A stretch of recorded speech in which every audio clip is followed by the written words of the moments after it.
Welcome back to StrayaMania. It's the only wrestling podcast called StrayaMania. You can find us on iTunes and YouTube. I'm your host, Ricki Needs, as always, joined by Michael Thompson. What's going on? Hey, Rick, I'm good. Yourself? Oh, yeah, mate, not too bad. So we've had our post-SummerSlam, Raw, SmackDown, and NXT. We're very tired. Yep.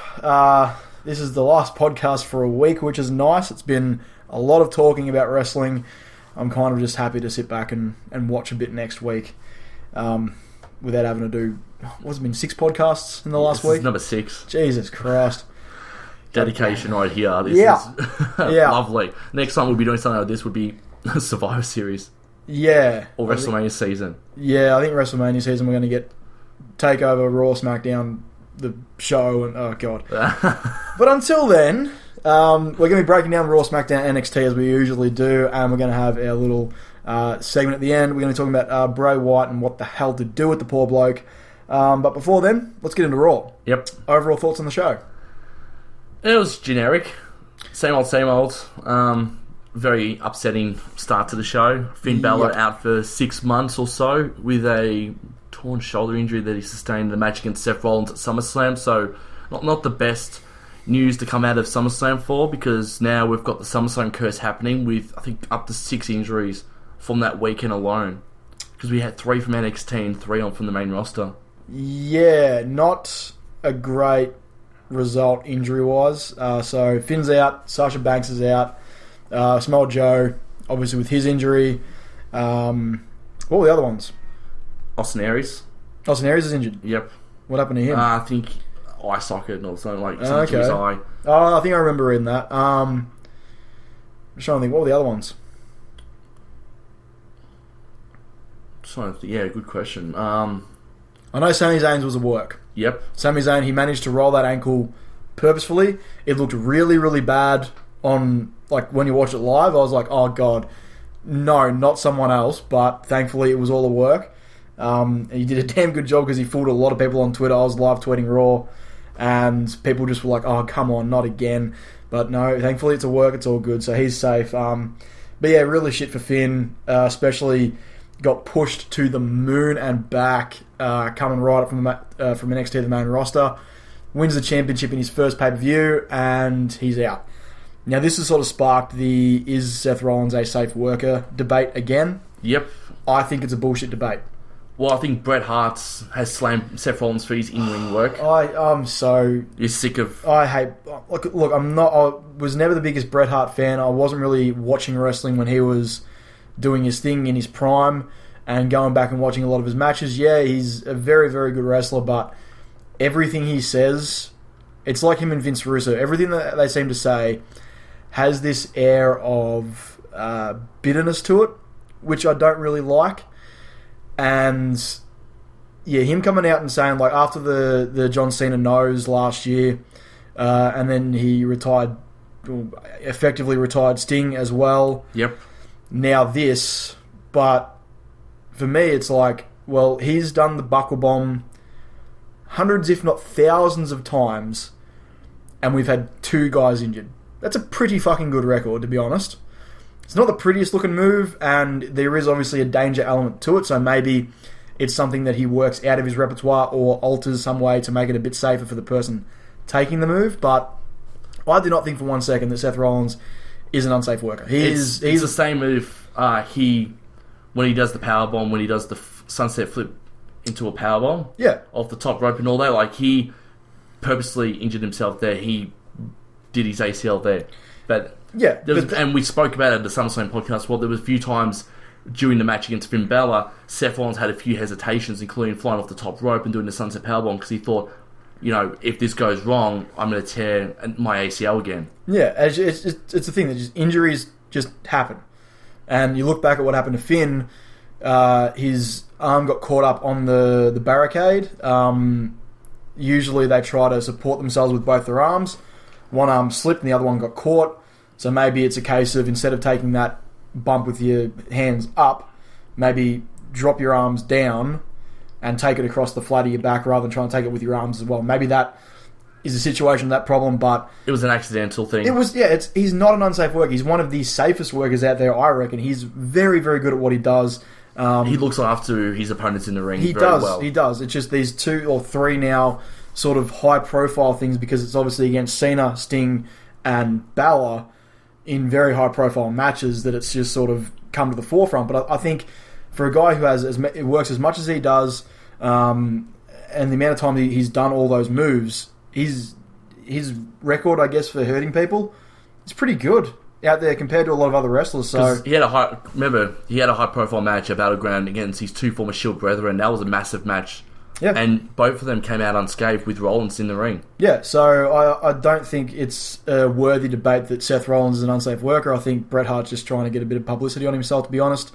Well, that's just new. Yeah. He every time something happens in wrestling and all that, he's got something to say. And it's always bad news for him because he always just puts out his 2 cents about what he hates about the wrestling industry now. Yeah, I'm not a fan of it. Like I said, it just he didn't want to be there at Extreme Rules with Natalia in the corner. He didn't really want to be there. And if you don't want to be there, then shut the fuck up. Yeah. Like, I appreciate everything you did for the industry and you're a legend and blah, blah, blah, but just it's a different world to when you left and you've got to adapt to that new world and understand that this is the style that these guys wrestle in now. This is the style that WWE has chosen for them because WWE does have a very distinct style. Now they've got a bit more of an independent style going too because of all the indie wrestlers they've picked up. They are trying to work that in, but it's still the very WWE kind of wrestling. And look, I think it's a very, very safe style. And I think you're going to have the amount that these guys wrestle, wrestling every week, plus house shows, pay-per-views, televised, all that. Eventually, some people are going to get injured just because of it's just a law of averages thing. The amount of time these guys spend on the road and in the ring, every now and then something is going to go wrong. They don't get much rest. No. In the meantime, you'd be like for now with the brand split being the best thing that's happened to the wrestlers. Yeah. They get at least a day or 2 off to recover from their injuries. They can just relax, go to the gym, go into a pool somewhere to just let their body relax a bit, which is good for them. On Tuesday their time, Wednesday our time, when SmackDown was on, Big Cass, who is now rostered to Raw, was at a Bruce Springsteen concert. Usually he would be working both dates. So now they get that extra day off, which is great. At least Big Cass got to enjoy music from the boss. Yeah, exactly. So it is pretty good to see that they have that, whatever day they rostered on for whether Raw or SmackDown, the other day they just get off, which is pretty good and good for them, for their bodies. Get a bit of time to themselves, get a bit of time to rest and recuperate, and then they go back and do their house shows on the weekends. But Raw normally do a few live shows on a Wednesday, and then Raw will get the rest again on Thursday. SmackDown will do their house show on a Thursday, and then SmackDown Superstars will get a break on a Friday. Yeah, and then if they do travel overseas, they do weekend shows when they're overseas. Yeah. But yeah, I just think it is a case of the amount that they're in the ring, the amount that they wrestle. Just like I said, law of averages, eventually someone's going to take a bad bump and get injured. It's just, they wrestle twice as much as they did back in the day. 300 days are on the road a year. Yeah, eventually something's going to go wrong. So it's not a case of Seth being an unsafe worker. It's just a bad timing thing for me. Yeah. Which it sucks for Finn. I reckon he'll be back if he can do a really good rehab. February? I'm hoping the Rumble. If he comes out like number 30, the place is going to go fucking ballistic. Like, don't have him on TV. Just let him come out as like a surprise entrance. I think the Rumble would be a good showcase to bring Finn back if he's 100%. If not, then they might bring him back the Raw after the last pay-per-view before WrestleMania. They'll bring him back then. Because at that time he'll be 100% then, because the 6-month period would be there. Yeah. Because he went in yesterday and he's had successful surgery, which is good news. Yep. It was successful, nothing went wrong. Yep. It's on schedule, which is good. Now he's got 6+ months now to rehab the hell out of it and make sure that it's ready to go by January, February next year. Yeah, if he can rehab like a motherfucker, then I reckon he could get back, especially if he is like, say, number 30 in the Rumble. He's only going to be in the Rumble for a couple of minutes.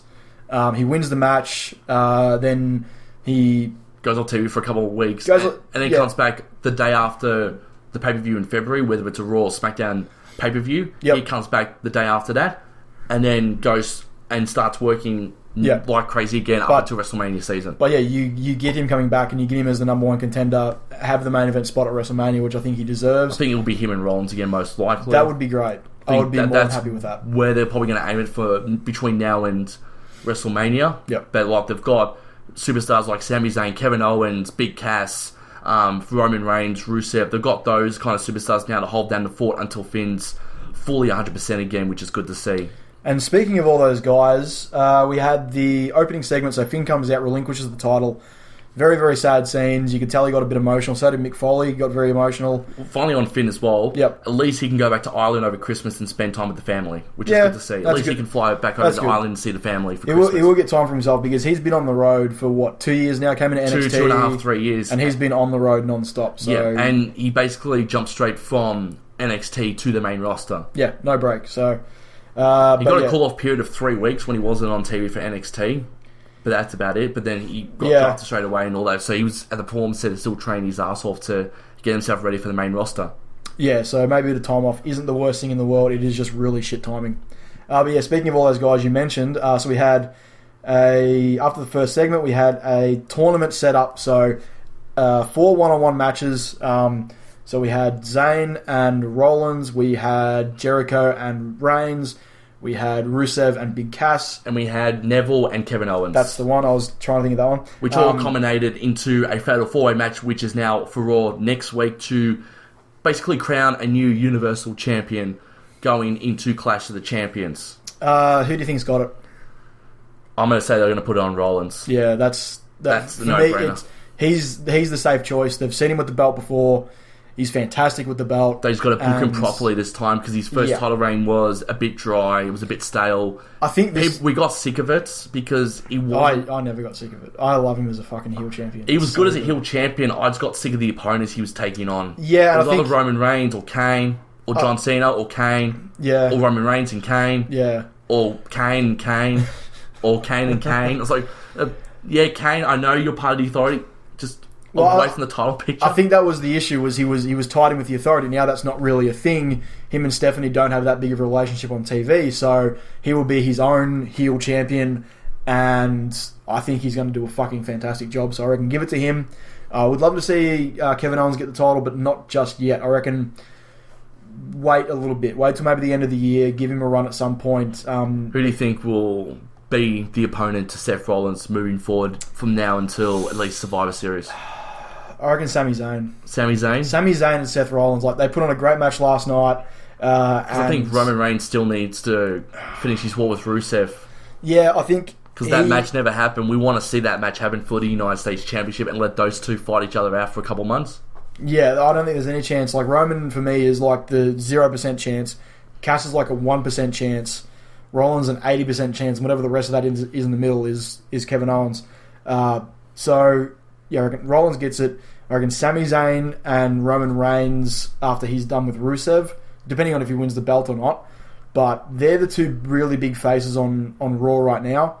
Big Cass is a possibility for a singles run. Because they're pushing him hardcore. They are. The fact he's actually in this match at all is a big rub for him. So, because there is a lot of heels on Raw. And it does make it hard to find decent face competitors to go up against Rollins. And Big Cass is over as a face. He is, so he is a pretty logical choice. Even with Enzo in his corner, he's still over by himself. You can sort of switch him to that sort of management role that Xavier Woods went into when the New Day formed and you had Kofi and Big E in the ring for the most part. You can switch him up to that role a little bit. Enzo can be a bit more of a managerial services to Big Cass during his singles run. Yeah, which it will benefit him though, which will be good. Oh yeah, for sure. First two matches were two of those. We had Zayn and Rollins, and then Rollins winning with the pedigree. Yep, and then Neville and Owens, and Jericho came out and helped Owens get the win over Neville. Another good match. I'm loving the dynamic between Jericho and Owens. It is fantastic, and their backstage segments are just fucking great. Felipe. It's getting better. It's getting a lot better. Oh, man. I really want to see Jericho with the tag team title belts. I want to see what they can do with it. I think that's a possibility. Going forward, you've got the club, who I still think should have won at SummerSlam because they need to have a run with the titles. A lot of people saying the New Day shtick is getting old. I don't agree with that, but I think it's time for just a change in the tag team dynamic and to get a pair of heel champions. Then you've got Enzo and Cass that can have a run at the belts. You can have the New Day go back and have another run for the belts. You got Jericho that can go into the tag team division. Yeah, and it would be an easy sort of. You could do that heel sort of feud because Jericho and Owens, they're on their own little island. They're fuck everyone else. where this is us. We love each other. The stuff was it's great. We're best friends. But they could have easily a run against a heel Gallows and Anderson and still make it work because they're so entertaining. They would be the default faces and just continue their shtick, but it'd be people would fucking love it. So even moving forward, breaking up Jericho would be good too because Jericho and Owens going into a program by themselves. Jericho's the face and Owens is the heel and all that. That would be really good to see as well. They did tease that in one of the backstage interviews. Was like they both wanted to get a shot in the Fatal 4-Way, and Jericho's and they both said me. Yeah, Owens is like, I'm going to win, and Jericho's like, no, I'm going to win. And then it's like me. Yeah, the back. Me. Yeah, the back and forth is just fucking great. So anyway, next match on the card we had Big E versus Carl Anderson. Big E's looking a lot better in the ring, I think. He has a lot of talent, and I think like coming out of this, I've always said Xavier Woods for me is the guy that should get the big singles push, but I can see them going with Big E because he has a really good look. He's a massive dude. He's athletic as hell. Yeah, and he's really, really quick, like surprisingly quick for a guy that big. So he's got a lot of potential as a single star when and if they break the New Day up going down the line. Do you see him in the main event picture? Yeah. Do you see Big E potentially going for the championship? Because he's over now. Like, he'll be over soon anyway. The fact that this is... Because before this, before the New Day, I felt he had very little in the way of personality. But with the New Day... We only knew him as Dolph Ziggler's bodyguard. Yeah, he was Dolph Ziggler's bodyguard. And he had that IC title run for a bit, but that didn't really flesh out him as a character all that much. It was just he's the big guy with the belt. Now, we know a bit more about Big E. He's a big, boisterous, bombastic sort of guy. And fun-loving, he's entertaining, he's enthusiastic. And if you can sort of continue that in a singles run, then I think he's got all the potential in the world to, at least be in contention for the title, if not necessarily win it. But I would be keen to see how Seth Rollins would deal with a guy like him, assuming Seth gets the championship.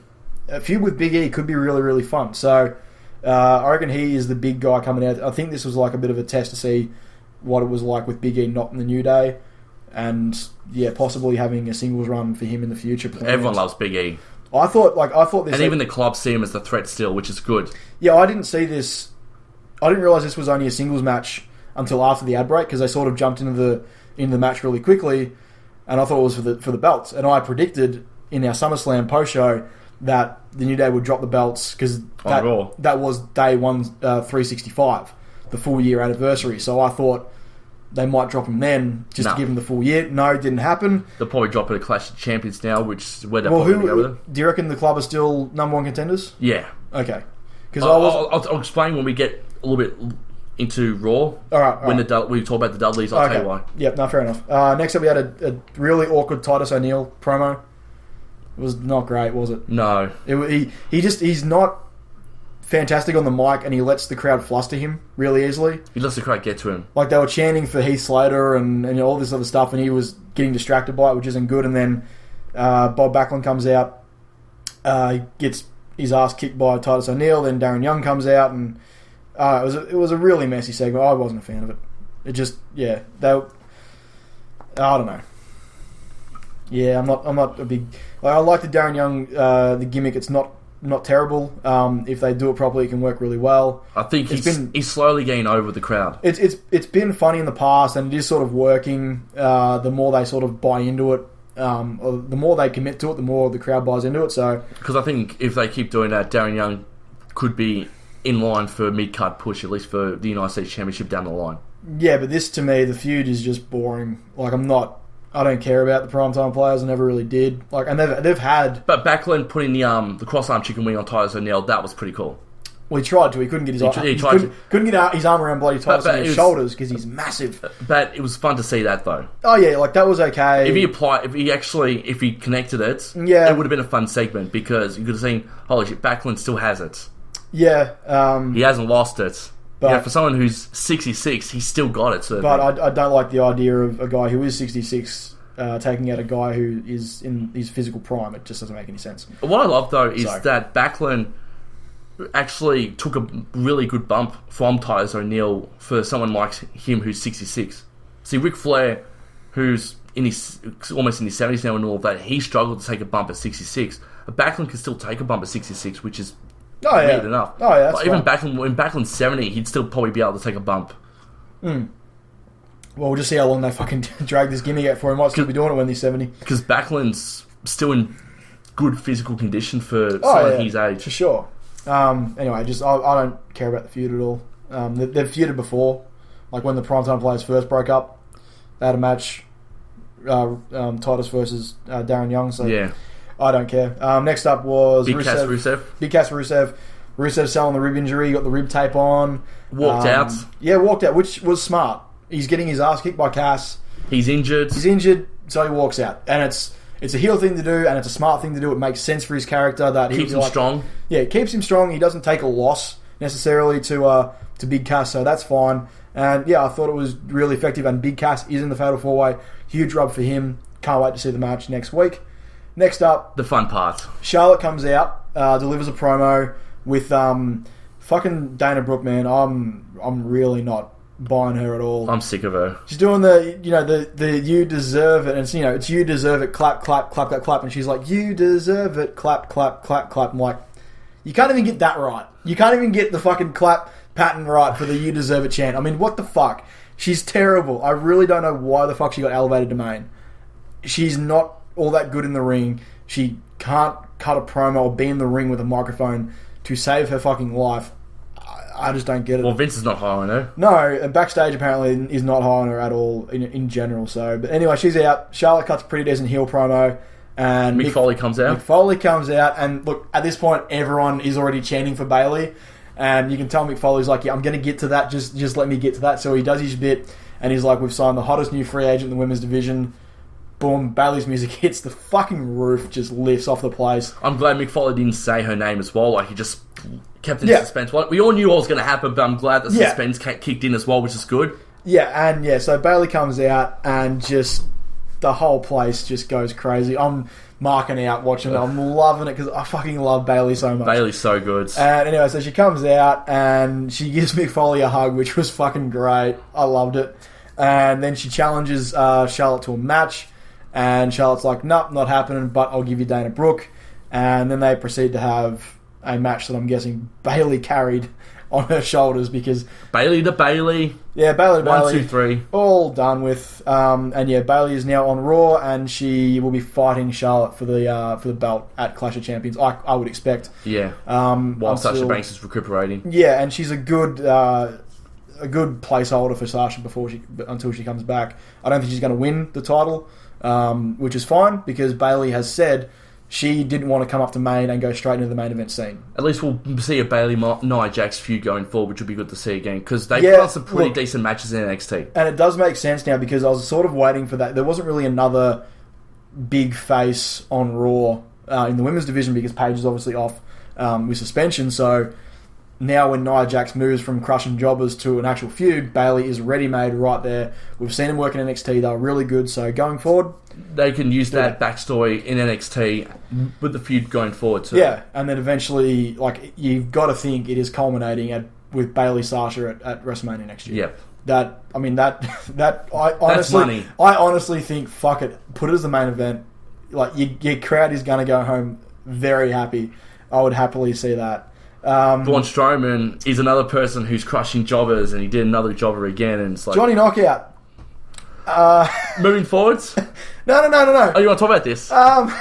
His comment, just because Byron Saxton in the ring, I'm loving the jobber interviews. They're always funny and pretty entertaining. And he's like, oh, why do you want to do this? And he's just like, because I like big sweaty men. And I'm just like, okay. That's an interesting reason to want to fight Braun Strowman. I thought that was pretty funny. Just remember, Braun Strowman was a rosebud. He was a rosebud. And I made that quite clear. At live? When I script. He looked at me too. He looked right at our section. He didn't like it. Because it was sort of like we started it, or you started up, and then like us that went with you, we kicked it on as well, and then sort of the rows around us started doing it as well. You were a rosebud. And then he just sort of it caught on pretty quickly. And he looked at us. He's sort of like, oh, come on, guys. He's like, that was old me. Yeah. Next up, we got the Dudley Boys retirement, which is legit. This is where I'm going with it. With Gallows and Anderson. Well, yeah, go. I'll kick it off, then you can bring it up at the end. So there was talk at the start. I saw it on Twitter. Dudley Boys announcing their retirement. Obviously, in WWE, when you hear that, you're like, well, it could be fucked up. It could be, not actually a retirement. see Mark Henry. That was funny though. That was good. Actually, someone put on Twitter, it's like if the Dudley Boys come out in like peach coloured suits, they're not retiring. I'm like, yeah, that's fucking right. So anyway, Dudley Boys come out, do a really good promo. I really enjoyed it. And it is, backstage confirmed they are leaving. They had their 1-year contract. They come out SummerSlam last year. We're renegotiating and just decided, you know what, we'll just leave it here. Amicably with the company, no hard feelings either way, I don't think, which is really, really good. And they can go off. I believe they have a wrestling school in America. The Team 3D wrestling school. So they'll probably go back and focus on that, which is good. They were teasing Bully Ray character to come into the WWE, which I was very high on myself. Yeah, I reckon that would have been like in the middle of the contract negotiations. It's like, well, if we keep you with the company for, say, another year, maybe we split you up, we bring Bully Ray in instead of Bubba Ray. But I think it got to the point where, them not on many pay-per-view main cards in the last 6 months, not in any really high-profile feuds. Makes sense for them to just go, right, we've had our fun, we've put over a lot of the younger guys, given them, our years of knowledge, which is pretty much invaluable from guys like the Dudleys, and we've done our job, and now it's time to move on. I think for Bubba as well, I thought the Bully Ray thing was a TNA thing. We'll keep it as a TNA thing. Yeah, that makes sense. And then the Shining Stars come out and offer them some economy class tickets to Puerto Rico. To Puerto Rico. Shining Star of the Caribbean. Which was great. And then obviously the Dudley Boys popping with a couple of 3Ds. It was up.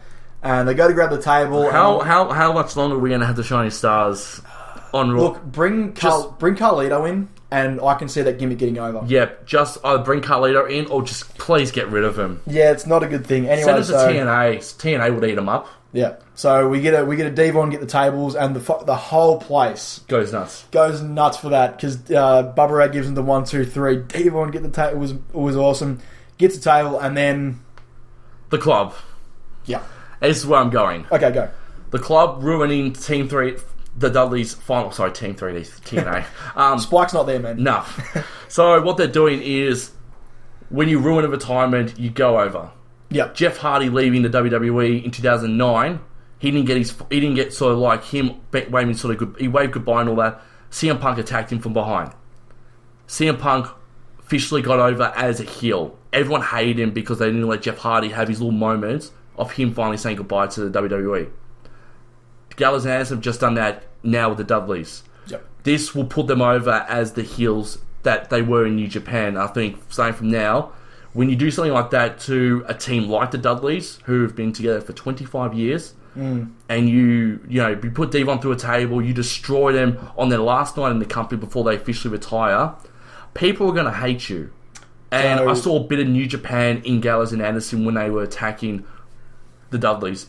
Yeah. So I'm thinking going forward, Gallows and Anderson now will be seen as everyone's like, they're going to come out next week, the fans are just going to boo them, and they're going to bring up the fact, that they took the Dudleys out on their last night in the company. So no more testicle puns? No. Good. It was good, but it doesn't sell them as ruthless heels, which is what they should be excelling at. So they'll come out next week, Gallows and Anderson will say on the microphone, oh, last week we took out the greatest tag team in professional wrestling history. They couldn't light a candle to us. Neither can the New Day, sort of thing. Like they've got to get back into a proper New Day feud, and they've got to win a Clash of Champions. Yeah, they need to cement themselves as the big, just ruthless heel team in the tag team division, and they need the titles to cement that. So this was a good start.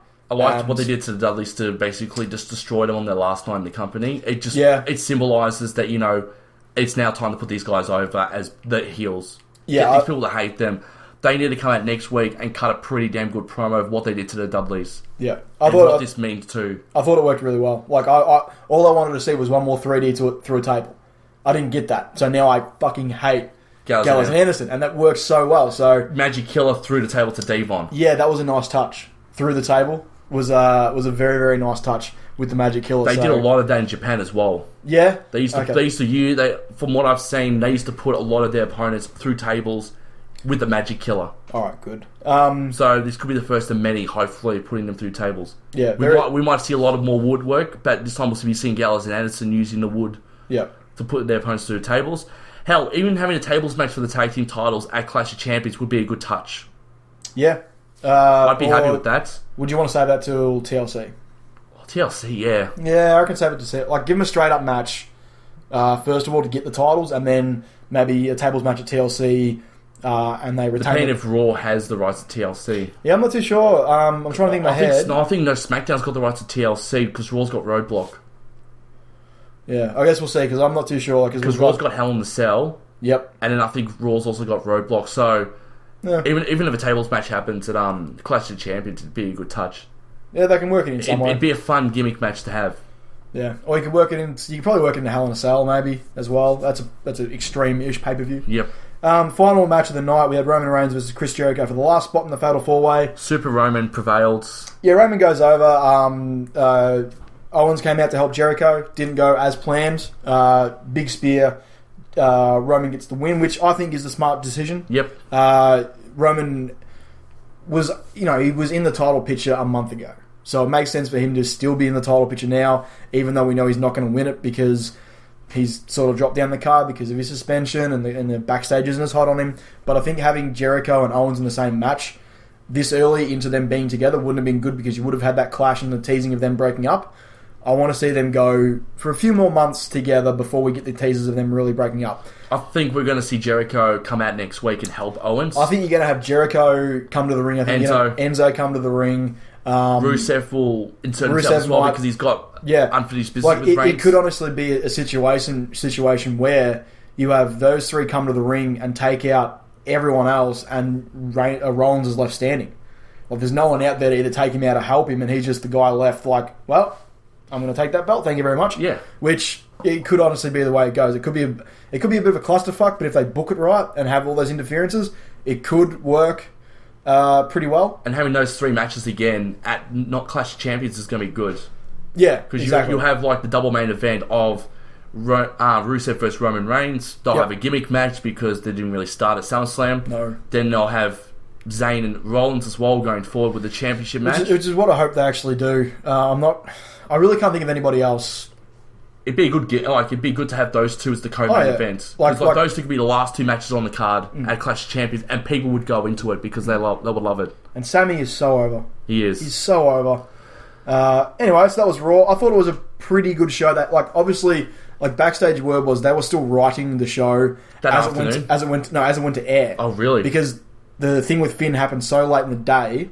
Like, he only got the MRI an hour before Raw went to air. So he didn't know the extent of his injury until he pretty much left the hospital and went to the building for Raw. And they had to basically... they had to come up with... They had to rewrite the entire show. On the fly, they were writing it pretty much back... Like, after they got the results from hospital, they started rewriting the show, and they were still writing it as Raw went to air that night. So they did a pretty good job considering... we got 4 really good qualifying matches out of it. I can't wait for next week for the Fatal 4-Way. Dudley spot was good. The introduction of Bayley was really good. So I thought it was a really good Raw. I thought it was considering really good as what led up to it wasn't that great. And coming off a pretty subpar SummerSlam, the fact they had to do pretty much the entire show from scratch on the fly, I think they did a pretty good job. The crowd was better on Raw than what it was SummerSlam. There wasn't the belt sucks chance or anything like that. Which is good. I'm used to it now. I've seen it a couple of times. They booed Mick Foley taking the belt off Finn Balor because it's Finn Balor. Oh no, yeah, exactly. But that wasn't because of the belt. I mean, it looked fine on Finn. It's just like seeing it for the first time was like, oh, that's really red. But now that you're going to get used to it in a couple of weeks. And even when Rollins mentioned things like this handcrafted, beautiful, gorgeous looking champion, that's when the fans booed. Yeah, I mean, that's perfect heel work. Yeah. That's so good. So, but no, I think everyone's going to get used to the belt. It's not going to be a thing in the future, so who cares? Anyway, so I think Raw was really good considering. SmackDown. SmackDown. Yeah, SmackDown. So it's a lot better than Raw at the moment, and I'm very excited because for me, it's the 2 hours, man. It's just nothing is wasted. It's just like, all right, let's get in there. We've got these segments to cover. Let's get through at a really quick pace. No stupid promos. We've got decent matches on too. No wasted backstage interviews. It's just like, right, these are the things we need to hit this week. Let's do it. Opens up with the tag division and the women's division in the ring. Oh, before that though. The cold open? Yeah, the cold open. Yep. Love the cold opens because SmackDown's been doing a lot more of that than Raw has. Yep. Basically, the cold open on SmackDown this week was Apollo Crews and Rhino were talking, and Luke and Eric Rowan and Baron Corbin were talking in the background. Were they actually talking, or was Eric Rowan just staring at his hands? He was staring at his hands. I think he was just taking in what Baron Corbin was saying to him. Yeah, Dolph Ziggler was sitting on a chair. AJ Styles just comes in, gloats about his clean win over John Cena. He had the wristband. He did. He had it. And he said that, he's the face that runs the place. And then he said to Dolph Ziggler, he's like, it's no hard feelings for you being a loser, and set Dolph off. Dolph and AJ got into a bit of a heated one. They had to be broken up. Ziggler basically screamed at AJ, "Stay away from me." Yeah, that was a really good way to open it. And then we had, women's and tags division in the ring. We got some new belts. I like them. Yep, me too. Women's belt, it's just a colour change from the one on Raw, so the one on Raw is red. This one is a nice blue, and I love the tag championships. I'm not a fan of the Raw tag belts. I don't like the copper. It's never really... I like the silver. It's beautiful. Like, really nice silver on a nice royal blue band. I think it looks really, really good. I get this whole, colour coordination thing they're doing. I understand it. Not the biggest fan of it, but they've managed to make it work. The originality's not there at the moment, but we'll push through that. Yeah, look, I would have liked, I get having, before we had the brand split, having the world title belt look the way it is, and the women's title belt look exactly like it, because it puts it on the same level. It's just, the colour change, the white strap with the red background, they looked fine. And now we've got the Universal title, which is all red for Raw. The Jam Raw. Yeah, the Championship belt. And then we've got now the women's SmackDown women's belt with the blue background. I love it. Yeah, it looks good, and I really like the tag belts as well. But I love from this segment though? Yep. Heath Slater coming out, the fans going nuts. Yep. And just the funny thing of Dan Bryan going, sorry to say, Heath, but I don't think you're equipped to fight for the women's championship. And he turned around and said, Daniel, I'm not a woman. And yeah, it was great. So we had them out there. So Daniel Bryan, before Heath comes out, we're going to have a six-pack women's championship match at Backlash. Six-pack, and then we've got a tag tournament leading up to the finals at Backlash as well. So I like it. Both belts are going to be finished, claimed there by, I'm guessing, Becky Lynch and American Alpha. Yep. They're my two picks. Actually, Nikki Bella's a smoky. Nikki Bella's a big smoky for me. You'll be a big surprise though. What? But we'll get into a little bit later when Heath finds his partner. Oh, yeah, I know where you're going with that. That'd be really good too. So, anyway, he's talking that, and then Heath comes out, interrupts the segment, and the back and forth with him and Daniel Bryan, really good, really enjoyed it. They work so well together, Heath and Daniel. They do. And then Shane's turned around and said, I don't think you're equipped for the tag team titles either because you don't have a partner. And Heath's like, I'll go into the back and I'll find a tag team partner. And they said, well, you've got to the end of the night to find a partner. If you can find a partner, then we'll find we'll find an 8th tag team, and we'll have 8 teams vying for the belts. Now, they did say that they are bringing in another tag team. Yep. Who do you think it could be? There's no one immediately that I think you could pair up backstage. I'm thinking they're going to elevate from either Raw or Cruiserweight division. It could be Gargano and Ciampa. I don't think it'll be the Revival, just because they're still holding the belts. That's what I'm thinking as well. Or another smoky would be, say, TM61, who aren't doing much on NXT at the moment. Or Blake and Murphy. I thought they were split up. Bet they could have them back together. No, I suppose, yeah. Last I heard on NXT, they were split up. Yeah, but they might put them back together and bring them to SmackDown, but then they'll be knocked out of the first round anyway. Yeah, another one, maybe Authors of Pain. Yeah, or alternatively, Kurt Hawkins and someone else. True. That's not bad. My original idea was, I'm thinking Heath Slater. My first thought was, I thought Kurt Hawkins was going to be his tag team partner. That was my first reaction. Okay, right. That was my first thing, because I thought Heath Slater's a free agent. Yep. His tag team partner is the hottest free agent in professional wrestling. Kurt Hawkins' music hits and he comes out. I just had a thought. Okay. You bring Kurt Hawkins in, and Zack Ryder pulls double duty. He fights with Mojo in one match, and then with Kurt in another match. I could see that. And he's just playing all these cards. He's like, okay, if I lose that match, I've still got this one to go. I don't think that's what they're going to do, but that'd be a cool idea. That would be a cool idea. Yeah, so... I'm still waiting for the Zack Ryder heel turn. For Zack to turn on Mojo and re-lines up with Kurt Hawkins. He put out a very interesting tweet after SmackDown last night. Oh, really? That was... was he teasing it? Kind of. He's like, well, I guess pigs fly now. I'm actually hanging out with Mojo Rawley outside of work. And it's like... He's putting across that thing that he tolerates Mojo Rawley on on TV, but doesn't like hanging out with him outside of work, which is interesting, and it could be like teasing towards like turning on Mojo at some point because... And then realign himself with Kurt Hawkins? Maybe, because they were the hottest tag team in SmackDown at that time. Yeah, it was when Edge was the champ. It was when they were familiar. They were his little minions. Yep, Chavo, Bam Neely, Vicky Guerrero, Big Show. Like they were all a team. Yeah, so look, that could be a possibility. I just thought the tweet was interesting. It'd be good as well to have Zack Ryder turn heel as well and become a bad guy again, because him and Kurt Hawkins... Well, they're building up Hawkins to come in as a heel.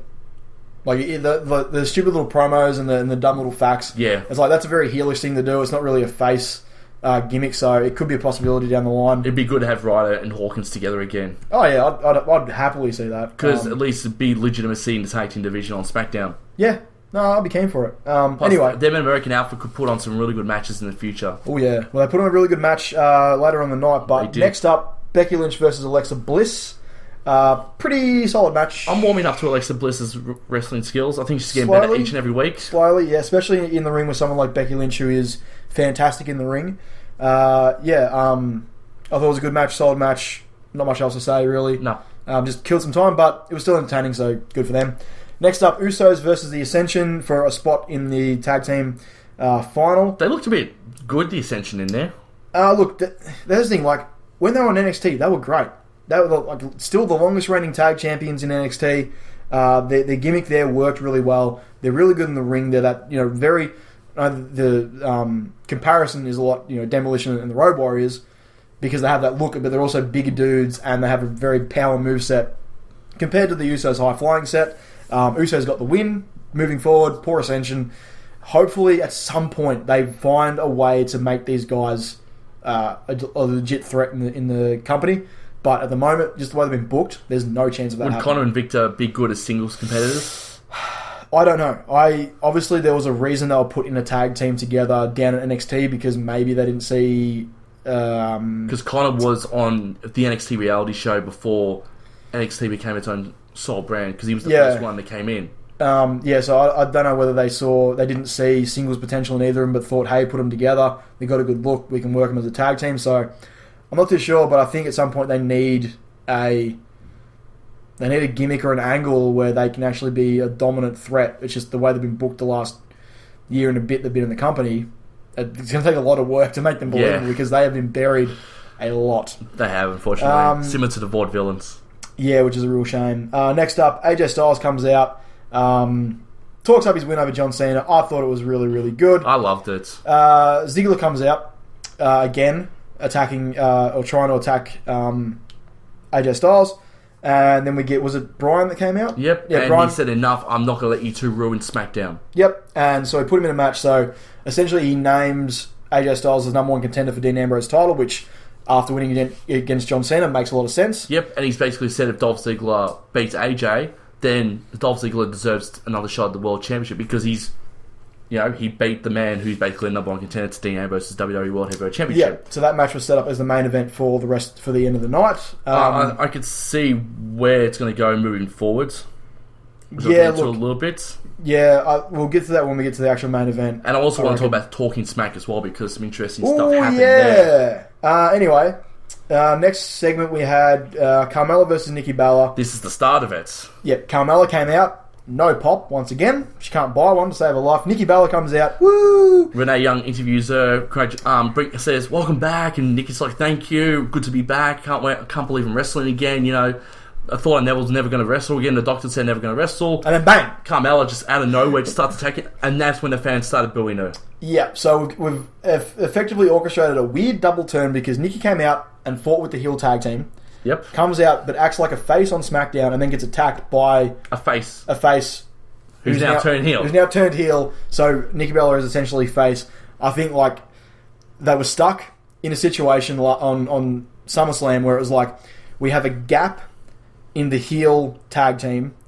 We have someone who coming back is going to have a lot of face heat, but we'll just stick we just need to fill that hole for tonight. We'll fix it on SmackDown on Tuesday. And they did so well. They did. They swapped it over. So now Carmella actually has a bit of character, which is good. She might actually get a heat which would be nice. Because last time she was a heel was when she first started in NXT. Okay. When she first started in NXT, she was loved when she was coming out with Enzo and Cass, but when she was on her own, people just hated her. People just hate everything about her. I don't ever see her with Enzo and Cass, so there you go. Hopefully she can do a good run as a heel. Nikki is now back as a face, which is what she should have come back as in the first place. Because anyone coming off a big injury like that is going to get a pretty good reaction. Especially Nikki's story as well, because she said 10 months ago she didn't know if she was going to wrestle ever again. No, that's it. And Brie sent out a very interesting tweet about what Carmella did as well, which is going to think... Because think about this.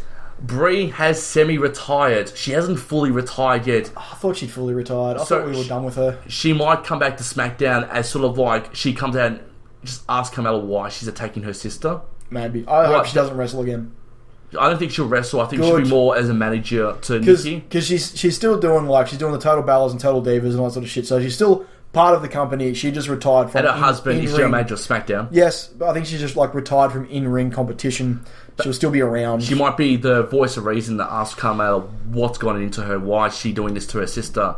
Possibly, and then you can have Carmella attack Brie and gain even more heat, which would be fine. And then Nikki will come out to try and check on Carmella. Carmella will attack Nikki as well and leave both Bellas lying in the ring. Yeah, that would be good heat on. That's fine. That's good heat. And then Nikki can run as a face. That's good. Anyway, so that's all set up, and there's more on Talking Smack. Talking Smack. Thank you. Next one out. Randy Orton promo. How is he still walking? Man, that dude is that's the thing. Him actually walking out to the ring, and after taking that beating at SummerSlam, after having his head cracked open, he is the most over he has been for a fucking long time. Since probably the Legend Killer gimmick. Yeah, he was over as a Legend Killer. He had a lot of good face heat going into his feud with Seth Rollins though, because he turned on the Authority. But this is, I think, another level up on that. Yeah, this is just he comes out and he just seems like a legit badass for taking that beating. He's still got the staples in his head. You can see him on during the live show. He even smiled when he pointed to the staples as well, and he says I don't care about Shane McMahon, but what Brock's got to realise is our paths will cross again. Yeah, we'll see. There would obviously be... It'd have to be a major pay-per-view with both brands present, so maybe Royal Rumble next year. That's what I was thinking, either Rumble... I don't think WrestleMania, because I think they've got something big for Brock. Yeah, well, I think... even though I don't want to see him in a wrestling ring again... It's come out since that... Because I made a point to say that there's no way in hell that could have been the original end of the match. Apparently it was. But not to that degree. No. It was supposed to be a TKO finish, but... Jericho was pissed. Yeah, I do want to talk about that at some point. He was so mad. Jericho, he doesn't get mad for things like this because he's been around wrestling for almost 30 years and all that. Fucking right. But for something like this to happen... just the fact that he stood up to Brock Lesnar, and I'm just like, Jericho, man, you've got fucking balls of steel. Because he went and apparently Brock said, Brock had shut up, fight me, pussy. Yeah, and that's and provoked him, and Vince and Triple H had to break him up. Yeah, so essentially, what's happened backstage? Jericho's seen the ending of the match, didn't know that was roughly the planned ending. It wasn't supposed to be that much blood or that big of a gash to his head, so he wasn't happy. He went to Michael Hayes. And asked him. Michael Hayes went to Triple H. Michael Hayes didn't even say anything to Jericho about it. No, he kept his mouth shut. So there's a lot of rumours coming backstage, but essentially Jericho stood up toe-to-toe with Lesnar, which I'll give him all the props for in the world because fucking hell. Apparently it was supposed to be a TKO. Wasn't supposed to be that much blood. It wasn't supposed to be that vicious of an elbow strike. And yeah, I think it all got a bit out of hand towards the end of that match, and just shit happened. And heat of the moment sort of thing. Obviously Randy is okay with it because he was like, yeah, look, that was how it was supposed to end. Wasn't supposed to be quite this bad. 10 stables bad. I think that was supposed to continue the match at that point. Yeah, that was supposed to be the start of something. I think Orton was supposed to be bleeding a little bit from the head, but not as much as what he was. No, that's when the referee's like, shit, he can't continue. Yeah, because really, we gotta stop the match. Because everyone was saying, the main event was supposed to be the main card was supposed to be at 4 hours. Usually they end up going 4 hours and 15 minutes, but the show ended before the 4 hours was up. So I was like, there's obviously their allocated time for more stuff to happen. wasn't what was supposed to happen at the end of the show. So that, for me, was the reason I said it wasn't the planned ending. And it kind of wasn't. He's still an unsafe worker, Brock. He is. But anyway, Randy comes out looking like a badass. The crowd is so on his side for taking that beating and walking out on SmackDown 2 days later. So he's really over as a face. He's starting to cut a really good promo. Then we get the Bray Wyatt's little entrance thing. Bray comes out, sits on his rocking chair. I'm so glad to see the rocking chair back. I know. Delivers a nice little cryptic, "I'm a god, you're just a man" sort of promo. Obviously, they're going into a feud going forward, which I'm okay with, as long as Bray goes over. I think he will go over. He's got to. At some point, one of these big high-profile feuds, he has to win. Well, I think they might do a best of 3 matches. Which is so usually what they do. Backlash, No Mercy, finish it at Survivor Series, or Backlash, No Mercy, Team Orton versus Team White at Survivor Series, and then they finish it at TLC in a chairs match, a tables match. I say go full TLC. Or even a TLC match, something like that. Let him do that. Maybe, I suppose you really need a belt for a TLC match. I could pin him, because they did it with Triple H, Kevin Nash in 2011, where it was just it was a sledgehammer and... that was dumb. That was dumb. Yeah. Oh, the match, though, was good, though. Yeah. But, like, a TLC match doesn't necessarily have to have, like, a belt hanging. You can just have tables, ladders, and chairs involved and then pin somebody. Yeah. I guess. Anyway, so... Well, that'd be good to see, though. I'm looking forward to this feud. Like I said, as long as... They can branch it out to the end of the year, I'd say. Oh, they could drag it out for ages. Yeah, and I think it'd be good to see, going forwards, have them actually have 3 singles matches, not do a Cena and AJ where they have 2 singles matches and a tag team match. Have them actually have 3 actual singles matches to see who's the better man. But then have Survivor Series as where Randy Orton picks 5 people to take on Bray Wyatt's team of 5 people. The only problem with that is I don't see how Bray could convince 5 people to fight for him. It seems a little bit thin. Like, it would be a bit thin. You get Eric Rowan and you might get a returning Luke Harper. But you know what I think they might do? But he could do a thing where he'll go to Raw, he'll ask Strowman to return for one night only as part of the Wyatt family. Yeah, he could. And then they'll find a 5th person, no worries at all. Yeah. The sort of thing that. And then Randy Orton can do the same thing. He can choose someone from Raw to help him fight on his side. Someone who's... Maybe if Jericho Owens starts to split around November and all that, Jericho might turn face. He'll ask Jericho to come and help him out because Jericho was a bit mad at what happened to let Orton's match finishing with Lesnar. Yeah. And then Orton can easily find 3 other people like a Ziggler or... Yeah. There's lots of options there for what they can do with this feud, so I'm looking forward to it, but like I said, I think... That'll be a good way to do it, in my opinion. I just think Bray needs to win a feud. The last feud he won was against Daniel Bryan back in 2014. So. Oh, he won the feud against Dean Ambrose. Oh, yeah, he kind of did, didn't he? Because Ambrose electrocuted himself.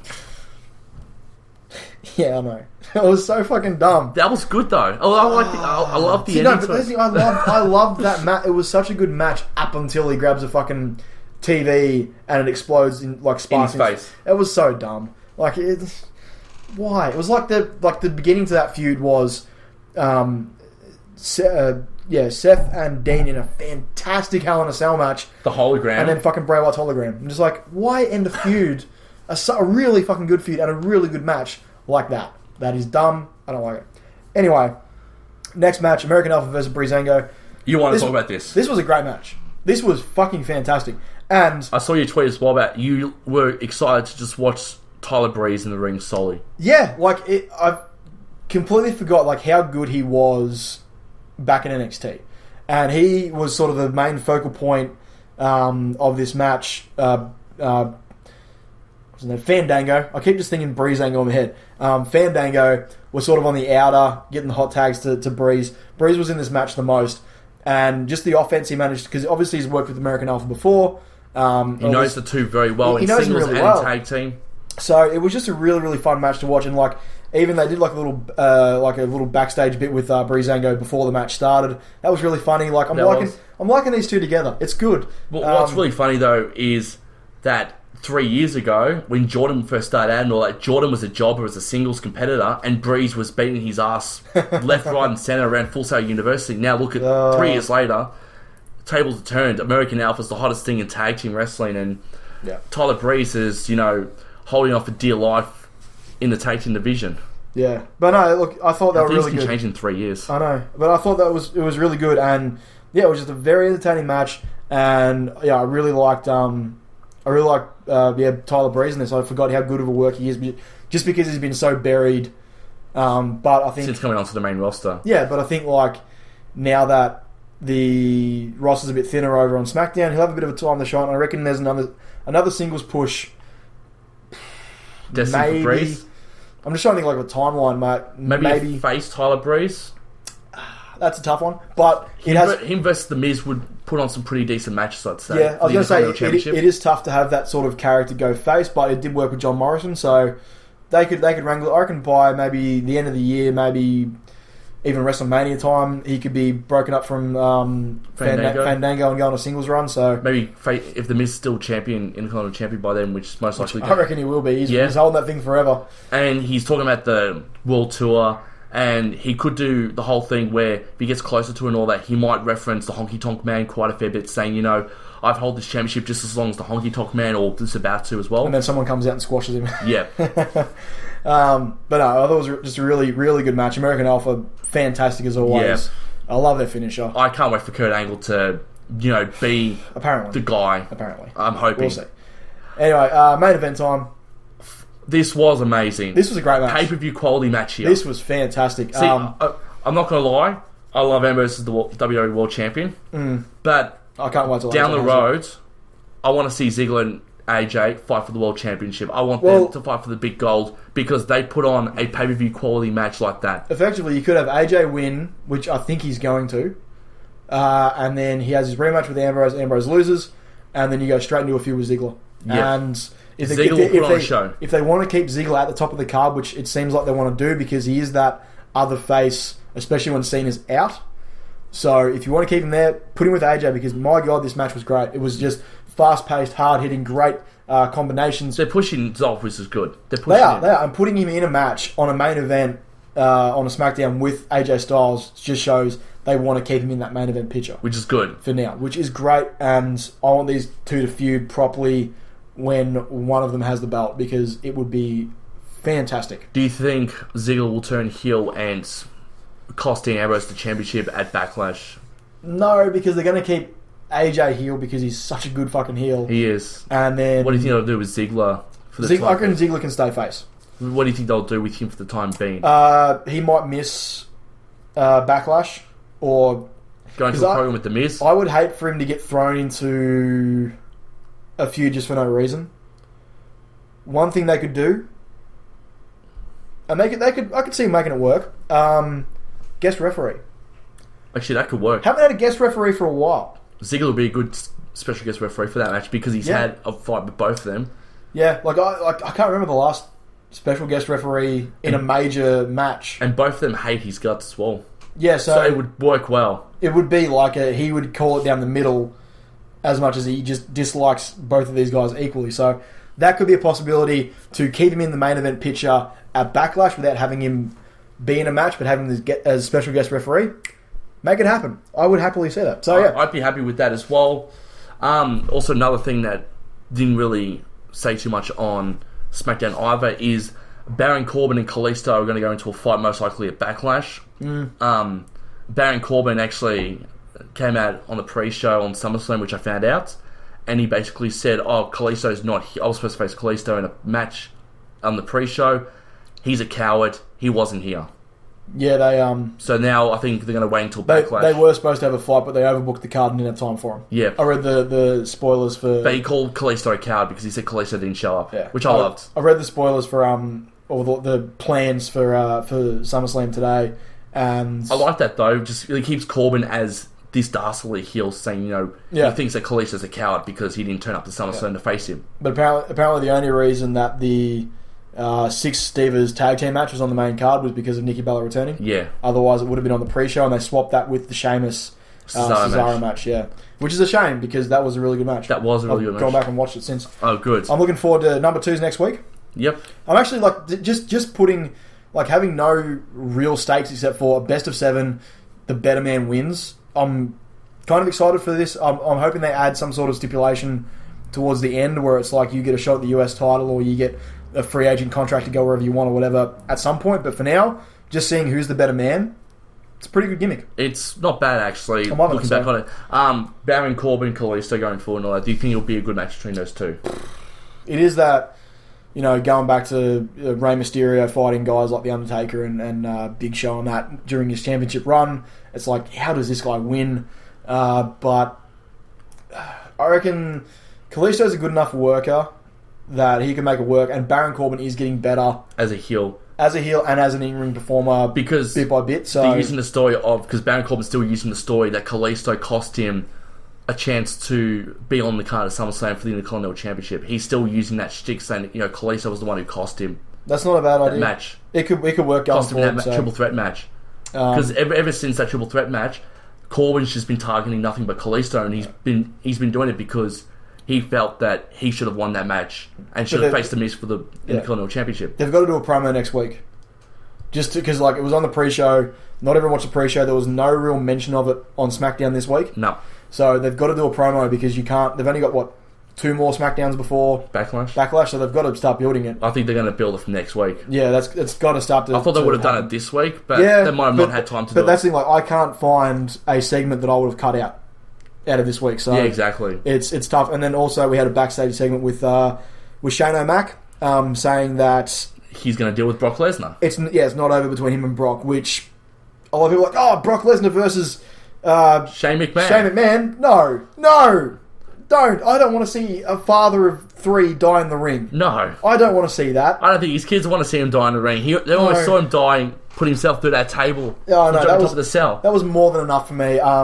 But he can pick somebody to fight for him. But you know what I think Shane's going to do, though? What? He'll go ahead with the match, and he's going to do something outrageous. No, I do not want to see it. But I don't want to see it. What I would love to see, though, is I would love to see Shane McMahon hit the coast-to-coast on Brock Lesnar.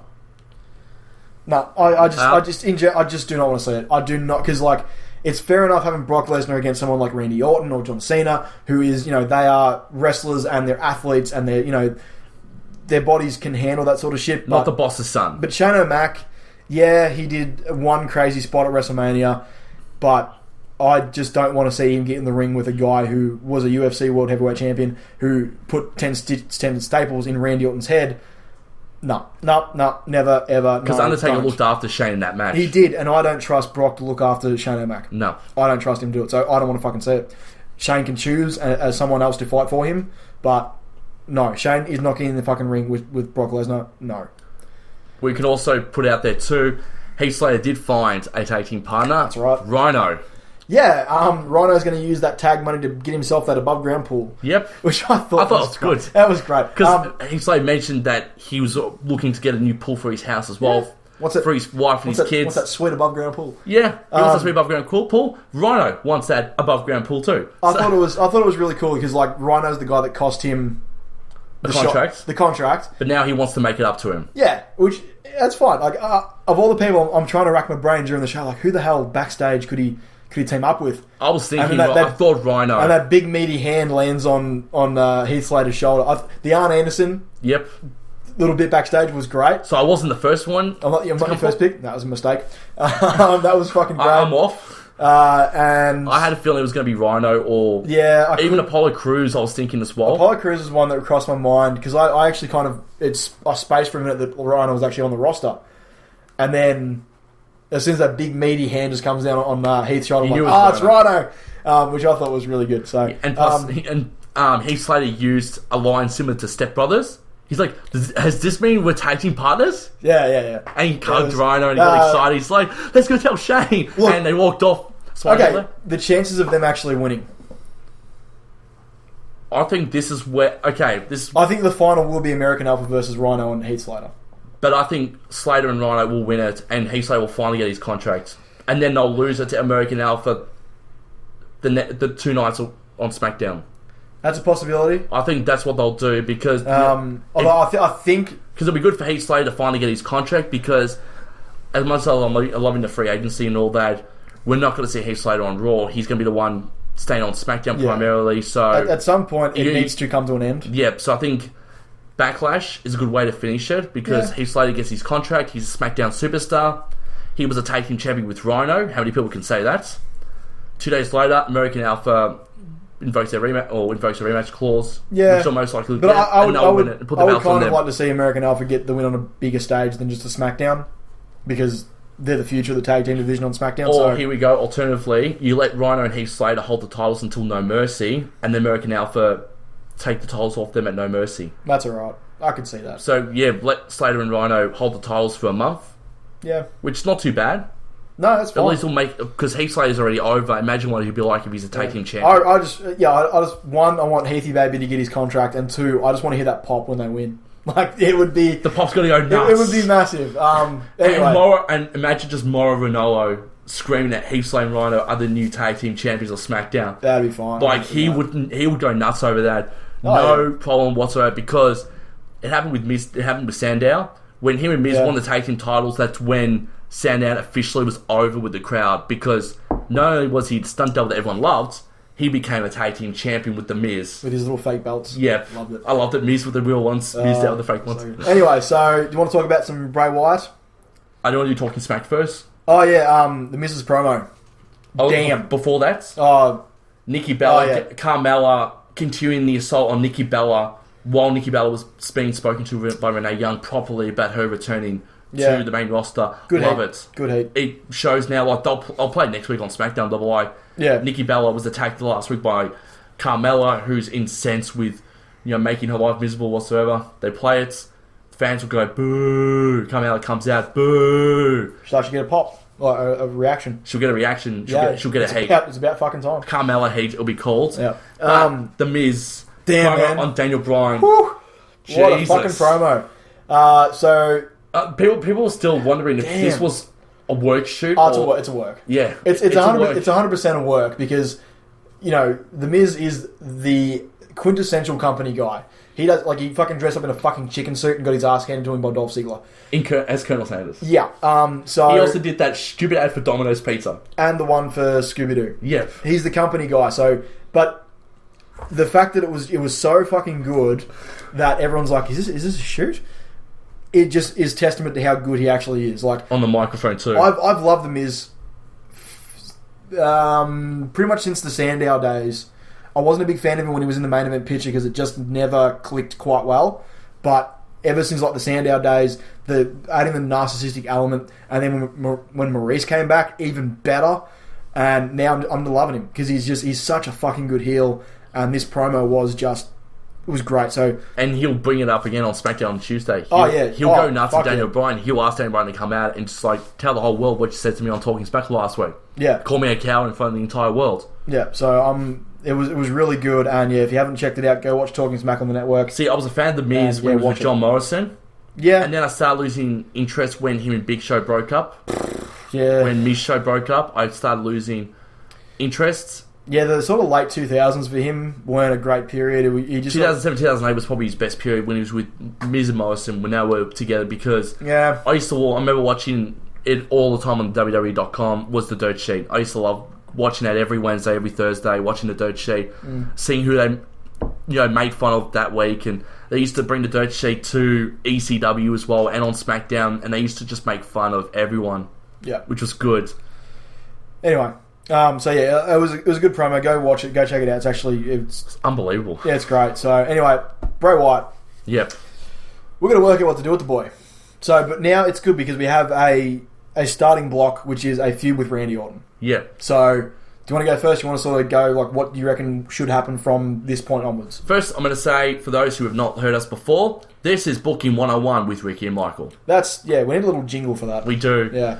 So Bray Wyatt. Yep. Moving forward with Randy Orton, I'm going to stick with my idea for now. Yep. Because I think it works. Because, leading from now September until December, keep them in a program. Because once December hits and once they do their crappy Christmas shows that they always do every year, Wyatt and Randy Orton can go into different feuds to start off the new year. Yep. So my feud is for Randy Orton to get the win at Backlash against Wyatt.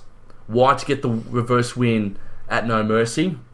Team Wyatt to beat Randy Orton at Survivor Series. And then Wyatt to officially beat Randy Orton in a TLC match at Tables, Ladders and Chairs. Okay. That's where I want to see it going forward towards the rest of this year. Because if Wyatt can officially knock off Randy Orton, come New Year's Tide Royal Rumble, he'll be in line for the WWE World Heavyweight Championship. He'll be the first one on top because Dan Bryan and Shane McMahon go, damn, you beat Randy Orton, you beat a former 12-time world champion. Yep. You deserve to be in the world title picture. Yep. And we'll give you the match, whether it's with Ambrose, whether it's with Ziggler, whether it's AJ, or if, heaven's sake, they put the belt on John Cena for some odd reason. Cena vs. Wyatt for the championship belt and all that. And that could be officially where Cena could officially pass the torch on to Bray Wyatt. Yep. And this time let him go over. Please.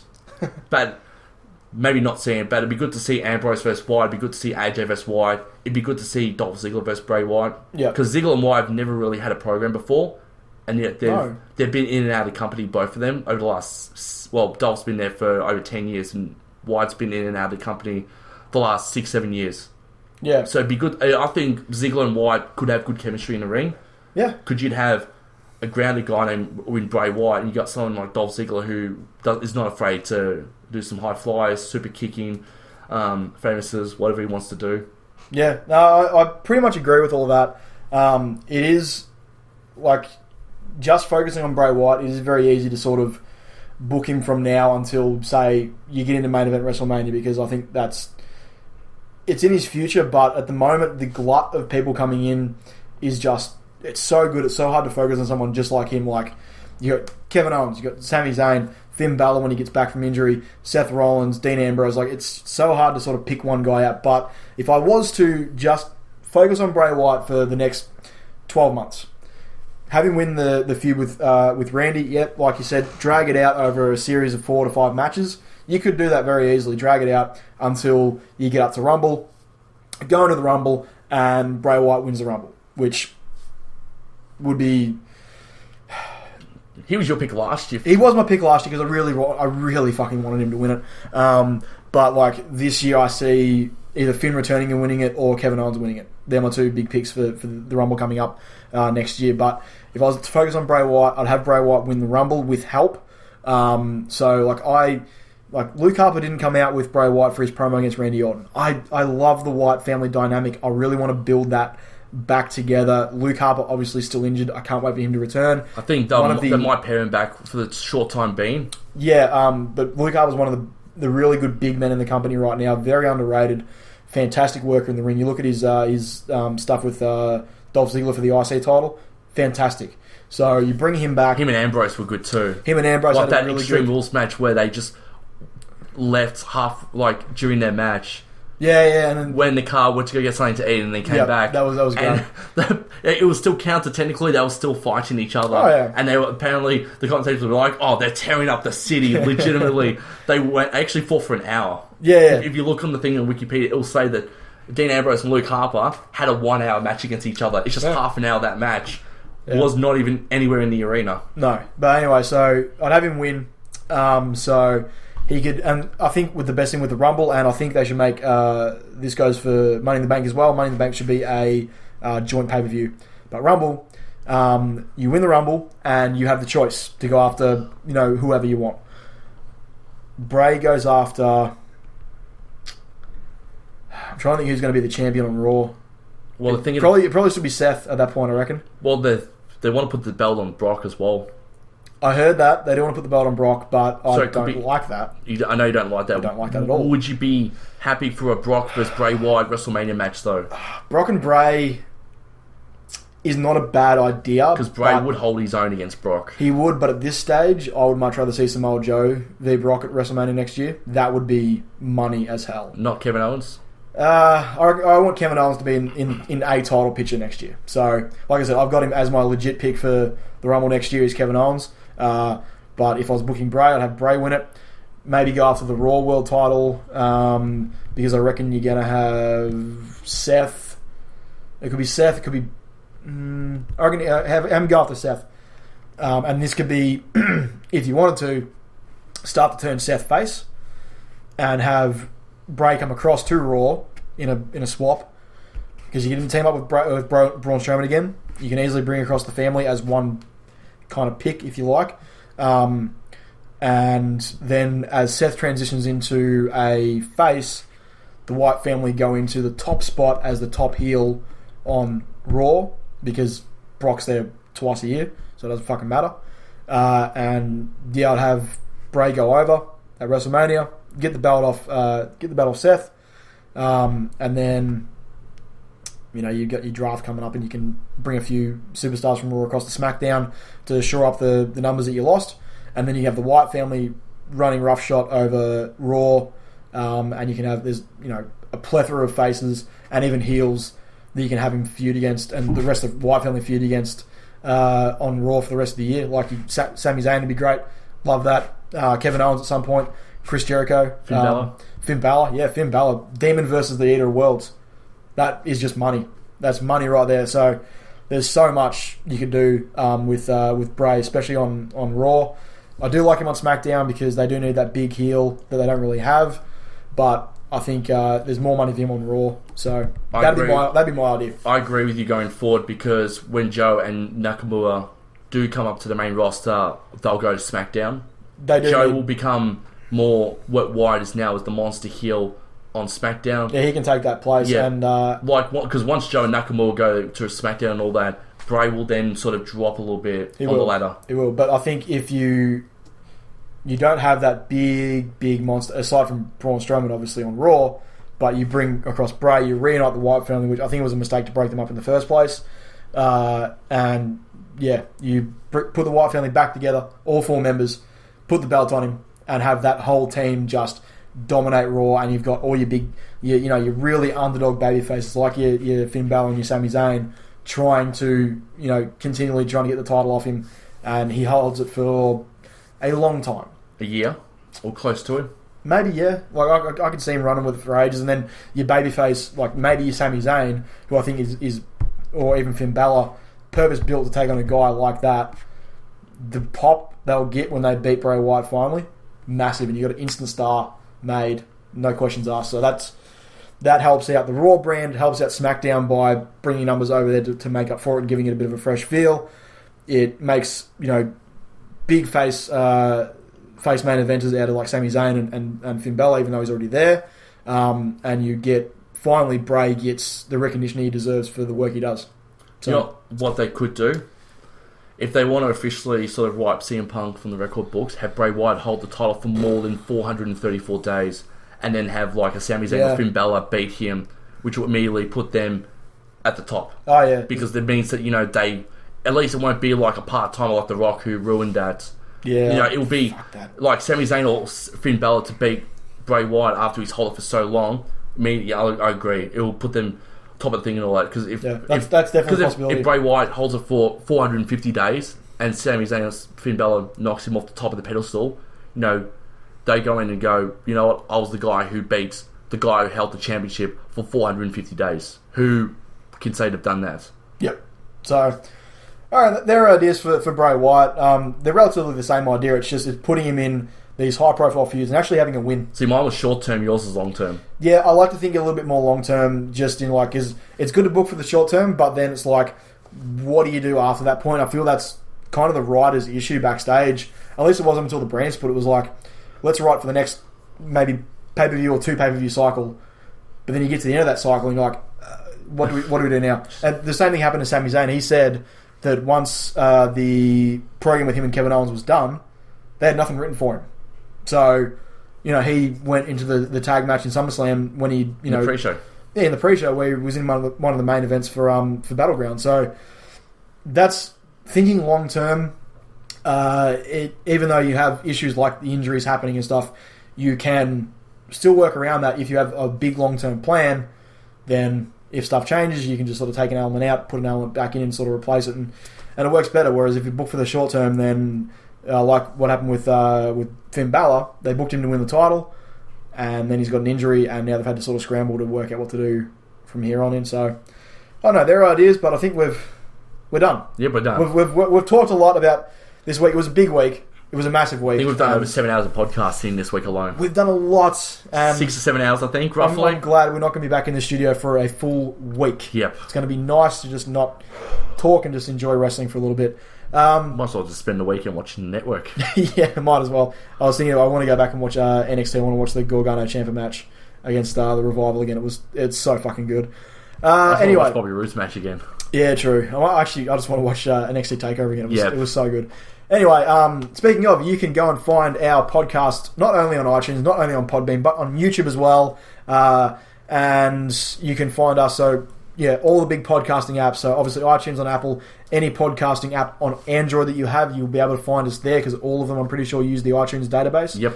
So I use Podcast Addict. There you go. There's one for you. You can also find us, like I said, on YouTube at StrayaMania. And you can find us on Twitter, Instagram, all our social medias at StrayaMania. So that's at StrayaMania. And you can find me personally on my Twitter at Ricki Needs, at RICKINEEDS. Mine on Torrent Media. I've done this way too much this week. I know. THOMMOMEDIA. Boom. I'm not saying that for a very long time now. Yeah, we had to do all the plugs on radio this week as well. And a huge thing for Podbean as well. Thank you so much for putting up with us for the last 6 podcasts this week. You've liked a lot of our tweets this week. You've given us some love. We give you some love back. Thank you, Podbean. Keep doing what you're doing. And yeah, just follow Podbean as well because they work very hard at their ends. We do our thing. They help us out with their ends. And yeah, if it's not for them, we wouldn't have all the stuff on YouTube and iTunes. Yeah, it's great. So you can find the weekly show every Friday, 10 a.m. Australian Eastern Standard Time. So whatever that equates to wherever you live in the world, that's when it goes up every week. And then we'll be back next week with our weekly show. And then the week after, we'll be doing our Backlash pre-show. And the weekly show. And the weekly show. And our post-show following Backlash. But yeah, so there is 19 pay-per-views per calendar year now. Yep. So that means 19 pre-shows, 19 post-shows, plus NXT takeovers, plus weeklies. There's so much content. You can find it at all the places I just mentioned. But until next week, guys. And we're moving up as well. We're what? We've got more stuff coming as well. Oh, yeah. We were supposed to do an announcement this week, but we're next week? Next week. Next week. All right, we'll do it next week. Yeah, we've got to work stuff out. I've been pretty lazy this week. Anyway, we will see you guys next week. Catch Weekly show, 10 a.m. Eastern Standard Time, like I said.